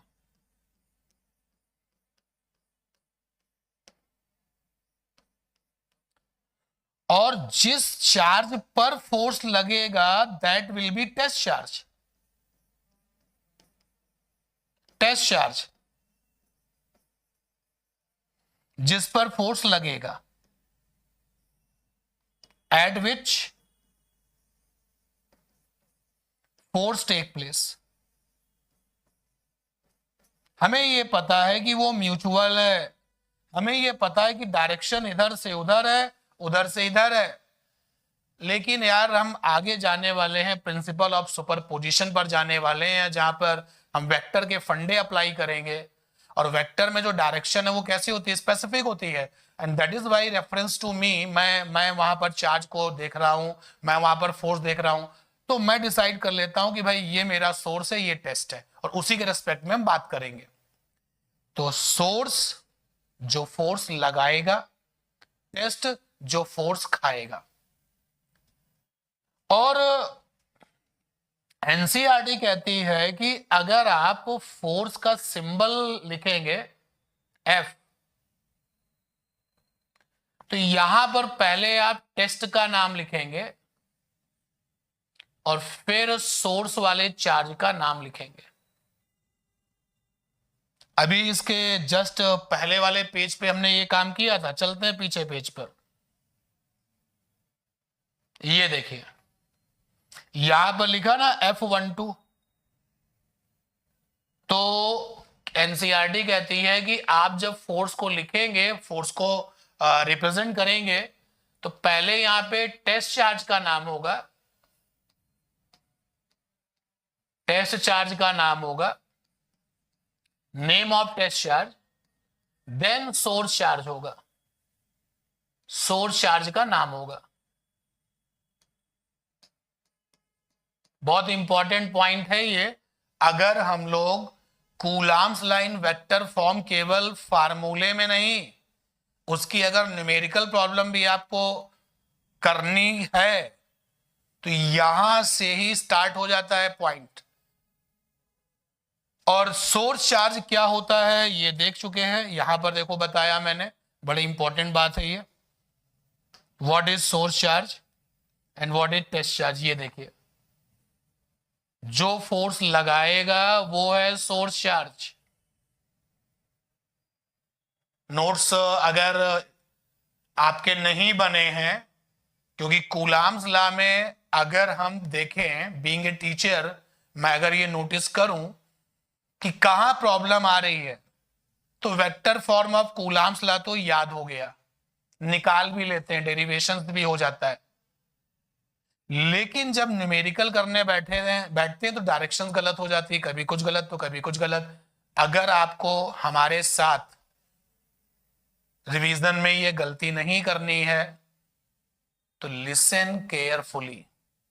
स्टार्ट हो चुका है यहां से वेक्टर फॉर्म, अगर हमें बिल्कुल सारे क्वेश्चन जो है टू द पॉइंट एकदम सही देने हैं, तो यहीं से आप अपडेट करिए अपने आप को। तो सोर्स चार्ज क्या होता है, जो फोर्स लगाएगा, और टेस्ट चार्ज वो होता है जो फोर्स खाएगा, at which force take place. और एनसीईआरटी कहता है कि जब ये डिसीजन हो जाए कि टेस्ट क्या है, सोर्स क्या है, तो आप जो है सिंबल ऐसे यूज करना। और जब हमें ये नहीं पता था तो हम ये कर चुके हैं। देखो ये आपका टेस्ट हो गया, तो फोर्स किस पर लगेगा, फोर्स किस पर लगेगा, फोर्स ऑन Q1, यानी कि टेस्ट कौन हो गया, ये हो गया। Force on Q2, F12, force on Q1, ये गलत है भाई, अच्छा मुझसे ही गलती हुई है, ये अपडेट कर लो बेटा। ये रिवीजन में ये पॉइंट जो है, जैसे यहां जो लिखा है, मैंने यहां जो लिखा वो गलत था, इसको पढ़ा जाएगा फोर्स ऑन Q1, क्योंकि जिस पर फोर्स लगता है दैट इज कॉल्ड टेस्ट, और जो फोर्स लगाता है दैट इज कॉल्ड सोर्स। तो यहां पर मैंने लिखा था फोर्स ऑन Q2, नहीं नहीं ये नहीं, ऐसे नहीं है। F12 को ऐसे ही पढ़ा जाता है कि फोर्स ऑन Q1, ये सही लिखा हुआ है यहाँ पर, ये सही है, यहां मैंने गलत लिखा था। क्लियर है ना? तो फोर्स जिस पर लग रहा है वो टेस्ट है, तो इसको क्या पढ़ेंगे सबसे पहले, टेस्ट का नाम। तो फोर्स किस पर लग रहा है? Q1 पर लग रहा है। कौन लगा रहा है? Q2। कौन फोर्स लगा रहा है? Q2। तो Q2 क्या हो गया? टेस्ट हो गया। फिर गलती कर रहा हूं, Q2 क्या हो गया? इतना इंपॉर्टेंट है कि इसमें कंफ्यूजन रहता है, इसलिए इसको क्लियर करिए। मैं भी ध्यान नहीं दे रहा हूं तो गलत हो रहा है। और ये आपका हो गया टेस्ट। यहां देखिएगा इस जगह पर, यहां पर F12, तो F12 को क्या पढ़ेंगे? F12, तो 1 माने टेस्ट, यानी कि टेस्ट पर फोर्स लगता है और ये सोर्स है, तो इसको पढ़ा जाएगा फोर्स ऑन Q1, टेस्ट पर फोर्स लगेगा, और ड्यू टू Q2। क्लियर है बात? इसको अच्छे से एक बार और देख लीजिए, क्योंकि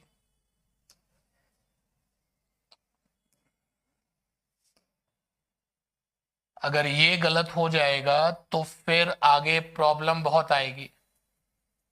मैं फिर इसको सही कर देता हूं, कहीं कुछ गड़बड़ी अगर है।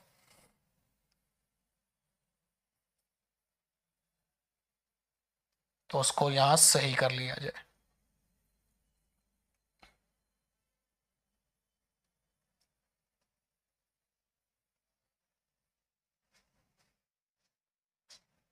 तो पहले टेस्ट चार्ज का नाम होगा, उसके बाद में फिर आपका सोर्स चार्ज का नाम होगा। पहले हम टेस्ट चार्ज का नाम लेंगे, टेस्ट चार्ज का नाम, ओके, और बाद में सोर्स चार्ज का नाम। तो जैसे यहां पर लिखा है F21 ये, तो इसको क्या पढ़ेंगे? अब देखिए यहां पे 2 पहले है, यानी Q2 जो है वो टेस्ट है, इस पर फोर्स लगा है।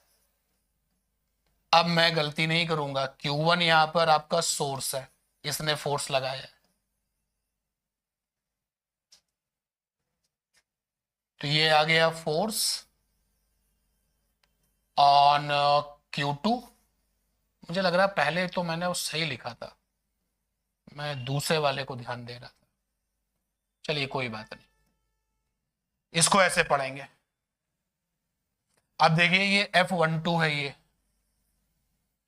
तो पहले किसका नाम आता है? पहले नाम आता है टेस्ट का। तो देखो यहां पर Q1 वाला टेस्ट है, अरे यार यही हो गया, पहले जो लिखा था उधर सही था वो, और ये आपका Q2, ये आपका सोर्स हो गया, देखने में गलती हुई। इसको क्या पढ़ेंगे बेटा? इसको पढ़ेंगे फोर्स किस पर लगा है? फोर्स लगा है Q1 पर, और किसने लगाया है? Due to Q2। ठीक है, तो ये जो एनसीईआरटी की हैबिट है ये हमें अपने साथ रखनी पड़ेगी अगर हम questions vector form of Coulomb's लाके क्वेश्चंस भी सही करना चाहते हैं। आगे चलते हैं, जहां पर हम लोग थे वो ये वाला पेज था। तो हम लोगों ने कहा कि भाई सोर्स चार्ज और ये टेस्ट चार्ज ये सब देख लिया। अब इसको जो है रिप्रेजेंट हम ऐसे करेंगे, टेस्ट चार्ज सोर्स चार्ज। अब जैसे देखिएगा प्रिंसिपल ऑफ सुपरपोजिशन क्या है, तो आंसर है तोप नहीं है, तोप नहीं है।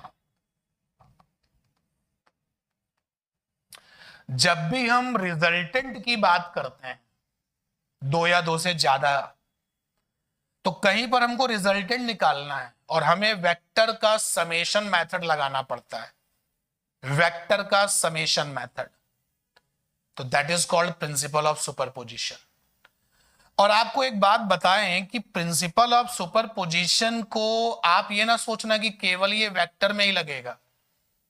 बहुत बार ऐसा होता है कि फिजिकल क्वांटिटीज जो है वो वेक्टर नहीं है,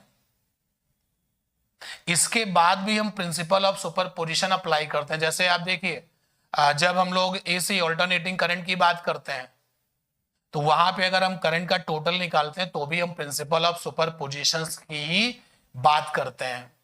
तो प्रिंसिपल ऑफ सुपरपोजिशन है क्या? जब दो या दो से ज्यादा फिजिकल क्वांटिटीज का रिजल्टेंट निकालने के लिए वेक्टर का समेशन मेथड यूज करना पड़ता है, that is called principal of superposition. तो यहां पर आप देख सकते हैं, जरा चेक करते हैं कि ये हमारा Q1 है, यहाँ पे एक चार्ज का सिस्टम है, ये Q1 है, आप देख सकते हैं, ये Q2 है और ये Q3 है। और ये Q1, Q2, Q3 बताया तो नहीं गया है, लेकिन देख के पता चल रहा है कि ये सोर्स चार्जेस है, सोर्स चार्जेस है।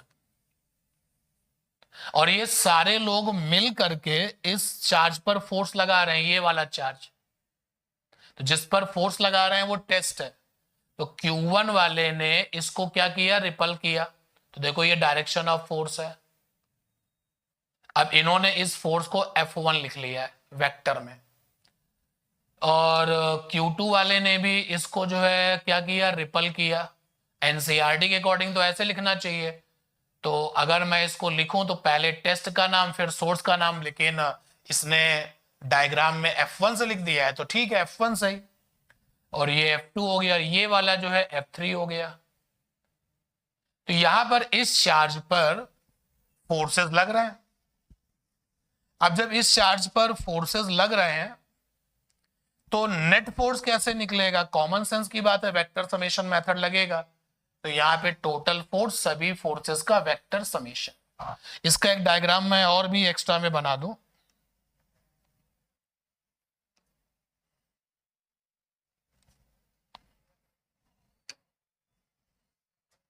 यहां पर कुछ डायग्राम बना लेते हैं, एनसीईआरटी के अकॉर्डिंग डायग्राम बना लें।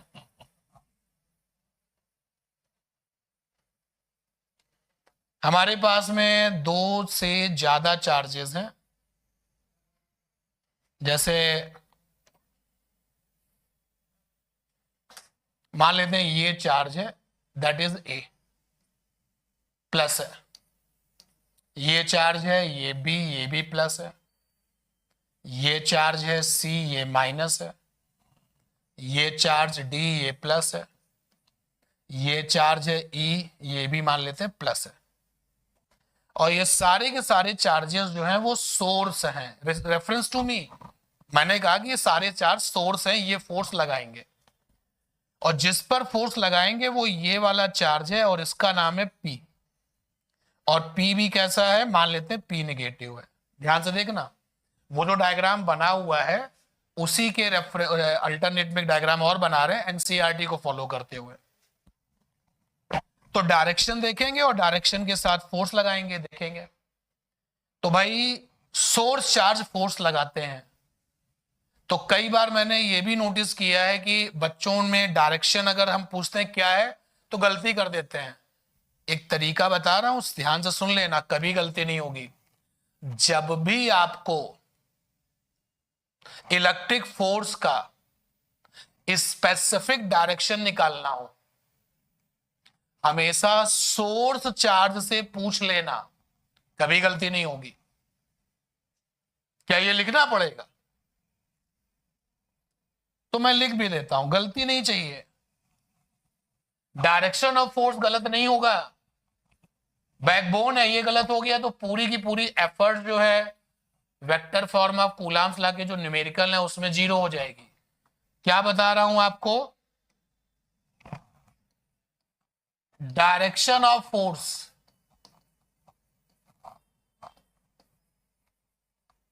हमेशा सोर्स चार्ज से पूछा करो, सोर्स चार्ज से पूछा करो।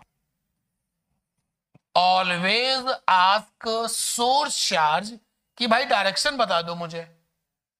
तो चलिए मैं ये काम करता हूं। यहां पर P जो है वो टेस्ट है, टेस्ट चार्ज है P। और जो बाकी के रिमेनिंग है वो सारे के सारे सोर्सेस है, रिमेनिंग आर सोर्सेज। तो डायरेक्शन पूछी जाए, बिल्कुल पूछी जाए। तो सबसे पहले मैंने ई से पूछा, भैया ई तुम सोर्स हो, ई तुम सामने वाले टेस्ट को कैसा फोर्स लगाओगे? तो ये प्लस है, ये माइनस है, इसने बोला ये मैं लगाऊंगा अट्रैक्शन। तो ई ने पी पर फोर्स लगा दिया। एनसीईआरटी कहता है टेस्ट का नाम पहले लिखो और सोर्स का नाम बाद में लिखो। इसके बाद में अगले सोर्स के पास पहुंचे, सी वाला चार्ज, ये भी सोर्स है। मैंने सोर्स से पूछा कि सामने वाले टेस्ट पर तुमको फोर्स लगाना है, दो ही बातें हैं, या तो रिपल्सन और या फिर अट्रैक्शन। पूछते हैं सी ने कहा पी को repulsion. Now take the action. ये देखिए सी ने पी पर अट्रैक्शन फोर्स लगा दिया, सॉरी रिपल्सन फोर्स लगा दिया। तो सी ने पी पर रिपल्सन फोर्स लगाया। ये लीजिए, पहले टेस्ट का नाम फिर सोर्स का नाम, ये आ गया। और आगे मूव करते हैं। मैंने बी से पूछा, बी ने कहा भाई मैं पी वाले को अट्रैक्शन फोर्स से खींचूंगा। ये देखिए एफ पी बी, ये है डायरेक्शन। हमेशा सोर्स से पूछ लो, कभी गलती नहीं होगी। ए वाले ने कहा मैं भी पी को खींचूंगा अट्रैक्शन फोर्स से।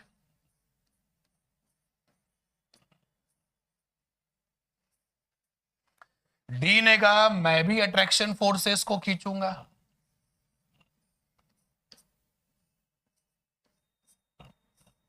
तो यहां पर टोटल फोर्स क्या होगा?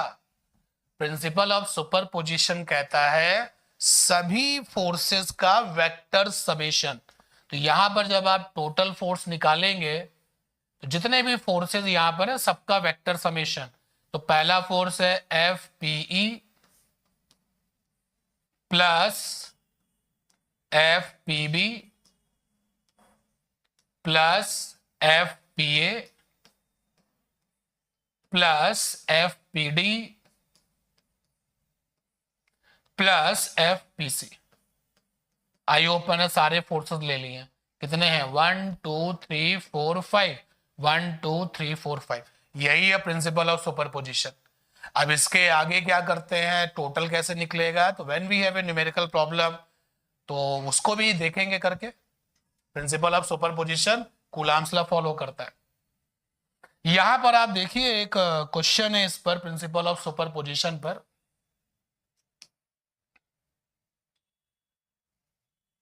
फाइव इक्वल चार्जेस हैं, you can see this. 5 equal charges हैं, ये है, ये 2 3 4 5, 1 2 3 4 5। और ये vertices of a regular hexagon पर रखे हुए हैं।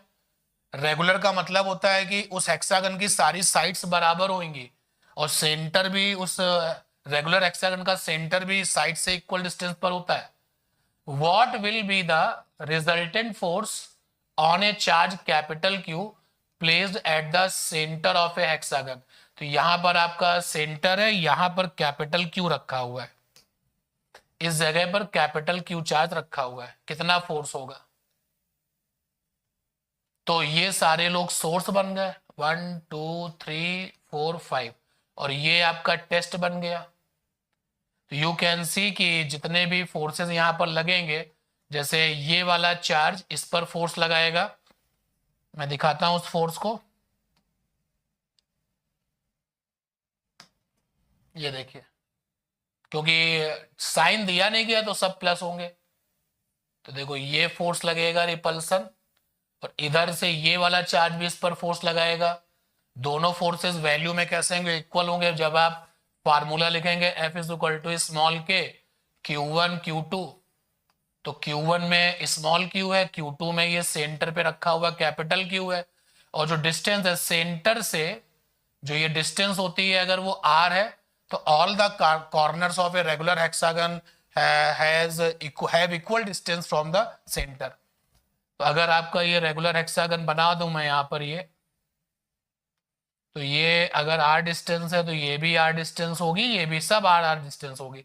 देखो ये दोनों तो कट हो जाएंगे। ऐसे ही सिमेट्री कॉन्सेप्ट से जो ऊपर वाला चार्ज है ये फोर्स लगाएगा और ये इधर फोर्स लगाएगा, तो भी कट हो जाएगा, केवल एक रह जाएगा। तो वही यहाँ पर लिखा कि सारे फोर्सेस का जो वेक्टर समेशन है वो 0 होना चाहिए, और एक दूसरे को कैंसिल करने पर केवल एक ही फोर्स बचेगा, यानी ये वाला चार्ज जब इस पर फोर्स लगाएगा तो इसका कोई एंटी है नहीं, and that is why answer ये हो जाएगा। तो हम इसको सुपरपोजिशन प्रिंसिपल से भी कर सकते हैं और ऐसे ही अपना जनरल में भी इस क्वेश्चन को कर सकते थे। और एक क्वेश्चन देखें क्या है ये,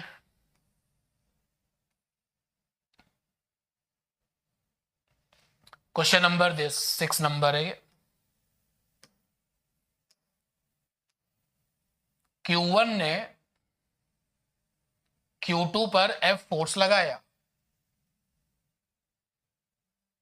और एक Q3 जो है वो Q2 के पास रख दिया गया, तो resultant force on Q2 due to Q1 will be. Question ने Q1 ने Q2 पर फोर्स लगाया, किस पर फोर्स लगाया? Q2 पर। तो जिस पर फोर्स लगा वो टेस्ट है, जिसने लगाया वो 1 है, और वो F के इक्वल है। मान लेते हैं कि ये हमारा जो है Q2 है और ये Q1 है। तो Q1 ने Q2 पर फोर्स लगाया और वो F के इक्वल है, ऐसा क्वेश्चन ने कहा है, ठीक है। अब एक Q3 वैल्यू का चार्ज जो कि Q2 के बराबर रख दिया, Q2 के पास रख दिया गया। एक Q3 चार्ज है वो यहां हमने रख दिया, यहां कहीं पर भी रख सकते हैं, पास में ये रख दिया Q3। तो Q2 और Q1 के बीच में कितना फोर्स लगेगा? तो यार जब हम बात करेंगे केवल और Q1 और Q2 की, तो ये जो इलेक्ट्रिक फोर्स है उसके फार्मूले में आप अगर देखें तो स्मॉल के mod of Q1 mod of Q2 upon में R स्क्वायर। तो यहां पर जो ये Q1 Q2 है वो उन चार्जेस की वैल्यूज होती हैं जिनके बीच में फोर्स लग रहा है। तो क्वेश्चन में फोर्स किसके बीच में लग रहा है? अभी भी Q2 और Q1 के, तो यानी कि कोई चेंज नहीं आएगा, तो वही F है, ठीक है। तो इसको इस तरीके से भी आप देख सकते हैं, अदरवाइज जनरल क्वेश्चन है। Find the electrostatic and gravitational force between the two electrons. कितना आता है? याद रहता है स्टूडेंट्स को ये, लेकिन अगर हम सॉल्व करेंगे तो देखिए इस फार्मूले को अप्लाई किया हमने, इस फार्मूले को अप्लाई किया इलेक्ट्रॉनों के लिए, और ये ग्रेविटेशनल फोर्स का फार्मूला है इलेक्ट्रॉन का मास और मास। जब हम दोनों को डिवाइड करेंगे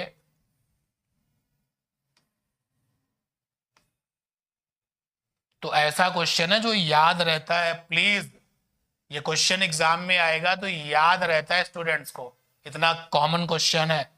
तो अगर आप सॉल्व कर रहे हैं तो फिर आपकी प्रिपरेशंस क्या है? ये निकल के आता है 10⁻43। सिमिलरली अगर हम प्रोटॉन प्रोटॉन के लिए बात करें तो इतना निकल के आता है, और प्रोटॉन इलेक्ट्रॉन के लिए बात करें तो ये ऐसे। सॉल्व करना है तो कूलाम्स लॉ लगाइए और ग्रेविटेशनल फोर्स का वो फार्मूला लगाइए, दोनों को डिवाइड करिए, और अगर आप याद रख पाते हैं तो डेफिनेटली ये एक सॉलिड क्वेश्चन है। एग्जाम में जाने से पहले ये यहाँ होना चाहिए, ऑब्जेक्टिव में मिलता है तो सीधे टिक लगाइए, समय बचाइए। इसके बाद में नेक्स्ट क्वेश्चन जरा देखिए, force acting between the two charges. अगर एक ग्लास की सीट है जिसका कि रिफ्रैक्टिव इंडेक्स नहीं, जिसका कि डाइलेक्ट्रिक कांस्टेंट को डियर के से भी लिखते हैं, और इसका सिंबल एप्सिलॉन आर से भी लिखा जाता है, क्योंकि हमने देखा था के को रिलेटिव इलेक्ट्रिक परमिटिविटी भी कहा जाता है। तो अगर यहाँ पर एक इस मीडियम को रखा गया है दोनों के बीच में, तो फोर्स क्या होगा? तो देखिए फार्मूला जो कूलाम्स लॉ का था उसमें पहले चार्जेस एयर में रखे गए थे, तो फार्मूला ये हो गया, सिंपल सा क्वेश्चन है।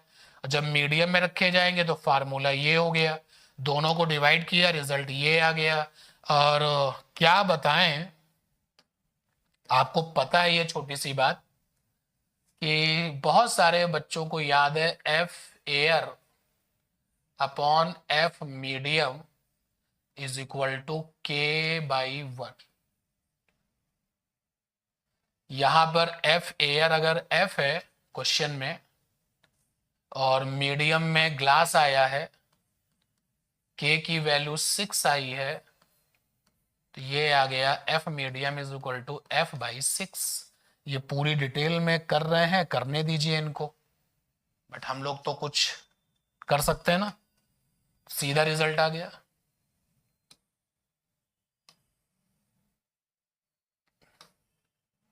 क्वेश्चन नंबर 9 देखिए, बड़ा अच्छा क्वेश्चन है, बहुत बढ़िया क्वेश्चन है। दो चार्जेस हैं जो कि रेडियस r के स्फेयर पर रखे हुए हैं, ये एट ए डिस्टेंस d और d ग्रेटर देन 2r। आप देख सकते हैं सपोर्टिंग डायग्राम। तो इनके बीच में फोर्स कितना होगा? देखो, अगर हमारे पास में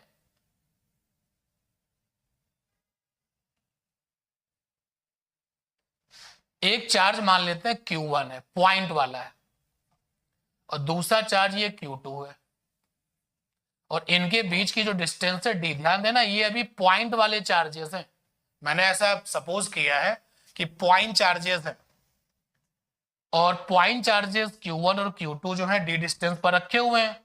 तो कूलम्ब्स लॉ जिंदाबाद, 1/4πε0। जनरली वी कंसीडर कि वो एयर में रखे हुए हैं, वैक्यूम में रखे हुए हैं, Q1 Q2/r²। अब क्या हुआ कि इन चार्ज को हमने स्फेयर में रख दिया, एक स्फेयर ये है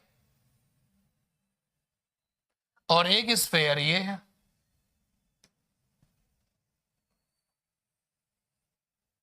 Q1 वाला चार्ज यहां रख दिया, तो सारा का सारा जो चार्ज है Q1 पर, वो बॉडी पर वो डिस्ट्रीब्यूट हो गया, तो ये चार्ज स्फेयर पर डिस्ट्रीब्यूट हो गया। और दूसरा वाला चार्ज नेगेटिव है, एक चार्ज यहां पे Q1 की वैल्यू क्वेश्चन में Q है और Q2 की वैल्यू क्वेश्चन में यहां पर -Q है। तो ये फार्मूला जो है कूलम्ब्स लॉ से निकाल लिया हमने।